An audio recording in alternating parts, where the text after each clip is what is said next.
രാഹുൽ ഗാന്ധി വളരെ ഡെസ്പറേറ്റ് ആണ്. ഇതിനകത്ത് നടന്ന പൊളിറ്റിക്സ് എന്താ? ഈ ഒരു അംഗീകൃത പൊളിറ്റിക്കൽ പാർട്ടിയോ ഒന്നുമല്ല സി ജെ പി. അതെ.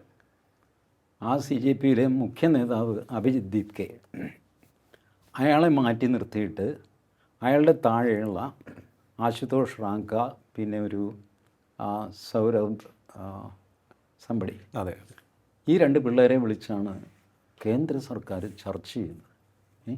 ആലോചിച്ച് നോക്കി, ഇന്ത്യയിൽ എത്ര പ്രതിപക്ഷ പാർട്ടികൾ, കോൺഗ്രസ് അടക്കം. ഇന്നലെ വരെ ആർക്കും അറിയാതിരുന്ന കൊച്ചു പിള്ളേരുടെ അടുത്ത് ചർച്ച ചെയ്യുന്നു, കരാർ ഒപ്പിടുന്നു. What A nonsense. ഇത് രാഹുൽ ഗാന്ധിക്ക് കിട്ടുന്ന മെസ്സേജ് എന്താണ്? You are irrelevant. താനൊന്നുമല്ല, ഞങ്ങൾ ഈ പിള്ളേർ വേണ്ടിയിട്ട് സംസാരിച്ചത് ഒതുക്കി തീർക്കാം. ഒതുക്കി തീർക്കാമെന്ന് പറയുന്നത് മാത്രമല്ല, ഒതുക്കി തീർക്കുന്നു. ആളുകളെല്ലാം ജന്തർ മന്ദിറിൽ നിന്ന് പിരിഞ്ഞു പോകുന്നു. 10 കോൺഗ്രസ്സുകാരില്ല ജന്തർ മന്ദിറിൽ. അപ്പോൾ രാഹുൽ ഗാന്ധി ഞെട്ടി. അന്ന് വൈകുന്നേരം രാഹുൽ ഗാന്ധി പ്രധാനമന്ത്രിയുടെ വസതിക്ക് മുമ്പിൽ സത്യാഗ്രഹിക്കുന്നു. പിരിഞ്ഞു പോകണം എന്നാണ് ജിതേന്ദ്ര സിംഗ് വന്നിട്ട് രാഹുൽ ഗാന്ധിയുടെ ചെവിയിൽ പറയുന്നത്. പറ്റില്ല എന്ന് രാഹുൽ ഗാന്ധി ഒടുവിൽ ഒരു ബസ്സിൽ അറസ്റ്റ് ചെയ്തുകൊണ്ട് പോകുന്നു. ഒരൊറ്റ ബസ് മതി, അതിനുള്ള ആളേ ഉള്ളൂ അവിടെ.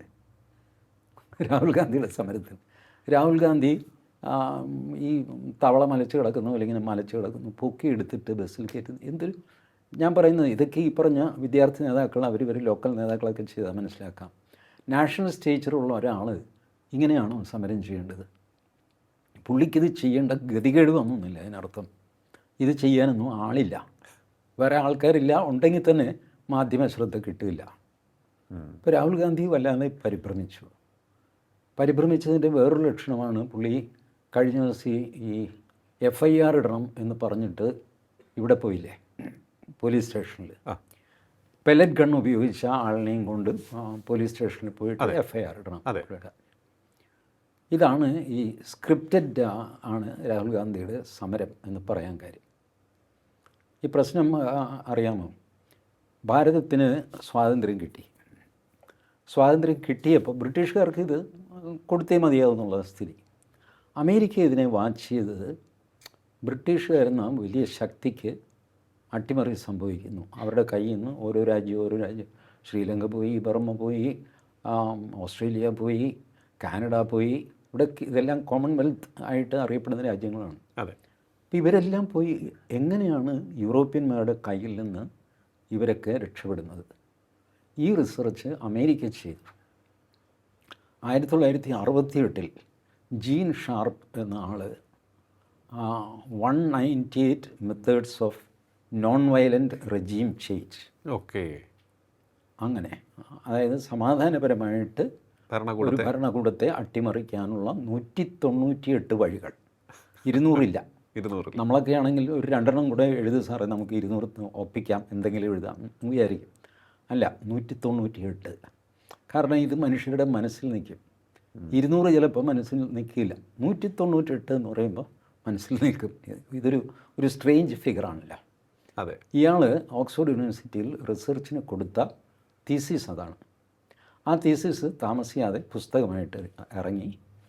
അത് പബ്ലിഷ് ചെയ്ത് വലിയ ചർച്ചയായി. അവസാനം ഇപ്പോൾ അത് കൊണ്ടു നടക്കുന്നത് ഐൻസ്റ്റീൻ ഇൻസ്റ്റിറ്റ്യൂട്ടാണ്. ഐൻസ്റ്റീനും റെജീം ചേഞ്ചും തമ്മിൽ എന്താ ബന്ധം? ഒരു ബന്ധവുമില്ല. പക്ഷേ ഐൻസ്റ്റീൻ ഇൻസ്റ്റിറ്റ്യൂട്ട് എന്ന് പേര് കൊടുത്തു കഴിയുമ്പോൾ ആൾക്കാരെന്തോ വലിയ സയൻറ്റിഫിക് റിസർച്ചൊക്കെ നടക്കുന്നതാണെന്ന് വിചാരിക്കും. ഒരു സയൻസും ഇല്ല. അലമുണ്ടാക്കാനുള്ള 198 വഴികൾ. ഇതാണ് ഈ അതിൻ്റെ പ്രിൻ്റ് ഔട്ടിൻ്റെ ഇതിലുണ്ട്. It is huge. Public speeches മുതൽ തുടങ്ങുന്നു ഇതിൻ്റെ പരിപാടികൾ. അതിൽ ഒരു ഐറ്റം ഉണ്ട്, അതാണ്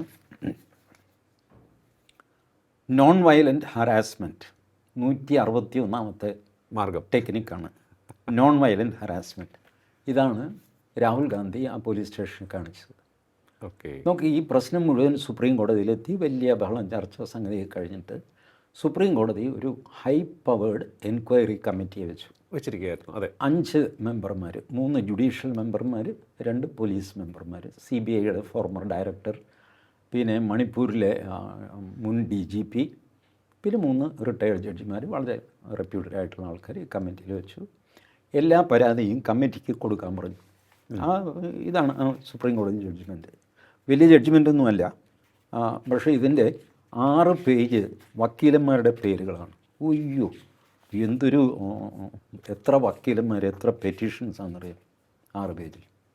എന്നിട്ട് അവർ issues to be considered by HPEC, high power enquiry committee. The parties were first issue, the use of excessive force and violence against protesters by police authorities and other agencies. ഇതാണ് first, excessive force. അതിൽപ്പെട്ടതാണല്ലോ ഈ pellet gun, അതെ, കുന്തം കുറുടിയൊക്കെ. അത് ഉപയോഗിക്കാൻ പാടില്ല, അത് ഉപയോഗിക്കേണ്ട ഒരു സ്ഥിതി വന്നിരുന്നില്ല, ഇതൊക്കെയാണ് ആർഗ്യുമെൻറ്റ്. അപ്പോൾ പെല്ലറ്റ് ഗൺ ഉപയോഗിച്ചു എന്ന് നിങ്ങൾക്ക് പരാതിയുണ്ടെങ്കിൽ ഈ വിധി അനുസരിച്ച് നിങ്ങൾ പോകേണ്ടത് ഈ കമ്മിറ്റിയുടെ അടുത്താണ്.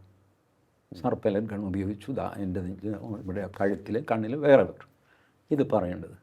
അതിന് പകരം നിങ്ങൾ പോലീസ് സ്റ്റേഷനിൽ പോയി കഴിഞ്ഞാൽ പോലീസുകാർ എന്ത് ചെയ്യും? പോലീസുകാർക്ക് FIR ഇടാൻ പറ്റുമോ? സുപ്രീം കോടതി നിയമിച്ച കമ്മിറ്റിയുടെ മുമ്പിൽ പറയേണ്ട കാര്യം പോലീസിന് മുമ്പിൽ പറഞ്ഞാൽ പോലീസ് എന്ത് ചെയ്യും? കറക്റ്റ്. ഇതറിഞ്ഞുകൊണ്ടാണ് രാഹുൽ ഗാന്ധി നാടകം നടത്തുന്നത്. അപ്പോൾ അഡ്മിനിസ്ട്രേഷനെ സംബന്ധിച്ചിടത്തോളം എന്ത് പറ്റി? ഇയാൾ എണീക്കുന്നില്ല, പ്രതിപക്ഷ നേതാവാണ്, ചുമ്മാ ഉന്തി പുറത്തിടാൻ പറ്റില്ല. അപ്പോൾ എന്തു ചെയ്യും?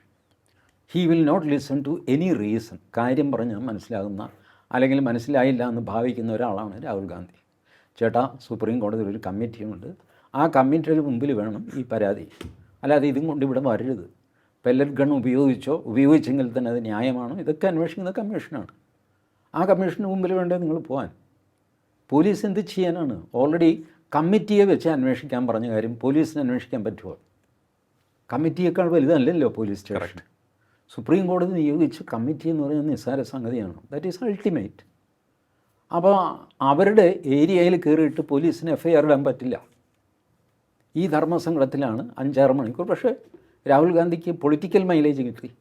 5-6 മണിക്കൂർ നേരം TV-യിൽ രാഹുൽ ഗാന്ധി നിറഞ്ഞു നിന്നു. This is non-violent harassment, item number 161, way back decided in 1968. Okay. ഈ സ്ക്രിപ്റ്റ് അനുസരിച്ചാണ് ഈ സമരങ്ങളെല്ലാം നടക്കുന്നത്.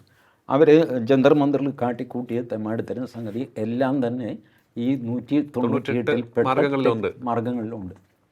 ഈവൻ നമ്മുടെ കർഷക സമരം ഇതിലുള്ളതാണ്. ഓക്കെ. അങ്ങനെ തന്നെ എഴുതിയിട്ടുണ്ട്. കൂട്ടമായിട്ട് നാട് വിട്ടു പോവുക, അത് മുസ്ലിങ്ങളുടെ ഒരു ഏർപ്പാടാണ്. നാട് കയ്യേറി ഭരിക്കുക, വാക്കിൻ എന്ന് പറഞ്ഞിട്ട് ബോർഡർ ക്രോസ് ചെയ്ത് മൊറോക്കോക്കാർ സ്പെയിനിലേക്ക് ചുമ്മാ നടന്ന് കയറിയില്ലേ, അത് ഇതിലുണ്ട്, രജിസ്ട്രേഷനുണ്ട്. ചുമ്മാ നടന്നങ്ങ് കയറുക, 10,000-കണക്കിന് ആൾക്കാർ നടന്നു വരുന്നു. എന്ത് ചെയ്യും? ബംഗ്ലാദേശിൽ നിന്ന് കുറേ പേര് ചുമ്മാ അങ്ങ് നടന്നു വരിക. Can you fire upon dum? ഇതാണ് ഇതിൻ്റെ ടെക്നിക്സ്. ഇതെല്ലാം 1968 ഫൈനലൈസ് ചെയ്ത സാധനങ്ങളാണ് ബൈ അമേരിക്കൻസ്. ഇപ്പോൾ ഈ ഐൻസ്റ്റീൻ ഇൻസ്റ്റിറ്റ്യൂട്ട് ഇരിക്കുന്നത് അമേരിക്കയിൽ ബോസ്റ്റൺ എന്ന സ്ഥലത്താണ്. നമ്മുടെ രേവന്ത് റെഡ്ഡി കഴിഞ്ഞ ആഴ്ച അമേരിക്കയിൽ പോയി. England, America 2 ഡെസ്റ്റിനേഷനായിരുന്നു. ഇംഗ്ലണ്ടിൽ വെച്ച് ഗവൺമെൻറ് ഓഫ് ഇന്ത്യ പറഞ്ഞു നിങ്ങൾക്ക് അമേരിക്കയിൽ പോകാൻ പറ്റില്ല എന്ന് പറഞ്ഞു. അങ്ങനെ കുറേ പ്രതിഷേധമൊക്കെ നടത്തി, വിട്ടില്ല, പെർമിഷൻ കൊടുത്തില്ല. കാരണം പുള്ളി അവിടെ പോകുന്നത് ഹാർവാർഡ് യൂണിവേഴ്സിറ്റിയിലാണ്, അവിടെയാണ്, ബോസ്റ്റൺ യൂണിവേഴ്സിറ്റിയിലാണ്. അപ്പോൾ ഗവൺമെൻറ് ഓഫ് ഇന്ത്യ ക്ലിക്ക് ചെയ്തു, ഇത് ഈ പറഞ്ഞ ഐൻസ്റ്റീൻ ഇൻസ്റ്റിറ്റ്യൂട്ടിലേക്കാണ്. അതെ. അപ്പോൾ അങ്ങനെ ഇപ്പോൾ ഒരു മുഖ്യമന്ത്രി പോകണ്ട. എന്തിനാണ് ഈ തെലങ്കാന മുഖ്യമന്ത്രിക്ക് ബോസ്റ്റൺ യൂണിവേഴ്സിറ്റി പോയിട്ട് എന്താ കാര്യം? അങ്ങനെ പെർമിഷൻ കൊടുത്തില്ല. These are the forces working behind this. ഇതാണ് സ്വാതന്ത്ര്യത്തിൻ്റെ ദിവസം മോദി പറഞ്ഞത് ദിമാഗി നക്സൽസ് എന്ന് പറഞ്ഞു. മനസ്സുകൊണ്ട് നക്സലായ ആൾക്കാർ. നേരത്തെ അർബൻ നക്സൽസ്, അത് നമ്മുടെ ഈ കാശ്മീർ ഫയൽസ് വിവേക് അഗ്നിഹോത്രി കോയിൻ ചെയ്ത വാക്കാണ് അർബൻ നക്സൽസ്. ഇപ്പോൾ മോദി ഒരു സ്റ്റെപ്പ് കൂടെ മുമ്പോട്ട് പോയിട്ട് ദിമാഗി നക്സൽസ്, അവരെ ഐഡൻറ്റിഫൈ ചെയ്യുക, ഐസൊലേറ്റ് ചെയ്യുക. വലിയ പാടുള്ള കാര്യമാണ്. കാരണം ദിമാഗി എന്ന് പറയുന്നത് ദിമാഗ് മനസ്സിനുള്ളിലാണ്. അതെങ്ങനെ കണ്ടുപിടിക്കും? ഇയാളുടെ എഴുത്ത്, സാഹിത്യം, പ്രസംഗം, അത് ഇതൊക്കെ. ഇപ്പോൾ എൻ്റെ കേസിൽ എനിക്ക് ഒരു ഫീഡ്ബാക്ക് കിട്ടിയത്, I don't know how far it is true, NS മാധവനാണ് ഓപ്പറേറ്റ് ചെയ്തത്. Can you imagine? NS മാധവനെ ഒരു വീഡിയോയിൽ ഞാൻ മാധവോ എന്നൊന്ന് വിളിച്ചു. What a derogatory call it is. ഒരു രീതി ഞാൻ ഈ നാടൻ ശൈലിയിലാണ് ഇന്നസെൻ്റ് വിളിക്കുന്നില്ലേ, കേശവോ, അതെ, കേശവാ എന്ന് പറഞ്ഞ് വിളിക്കുന്നു. അപ്പോൾ ആ മണിച്ചിത്രത്താഴിലാണ് ഒരു കസേര ഇങ്ങനെ ആടുന്നു, ഇന്നസെൻ്റ് ഭയന്ന് പോകുന്നു. അപ്പോൾ ഇത് മനസ്സിൽ വെച്ചാണ് ഞാൻ മാധവോ എന്ന് വിളിച്ചു. അപ്പോൾ ആ വിളി NS മാധവന് ഇഷ്ടം. NS മാധവൻ ഭയങ്കര ഈ ദിമാഗിനസിൽപ്പെട്ട ആളാണ്.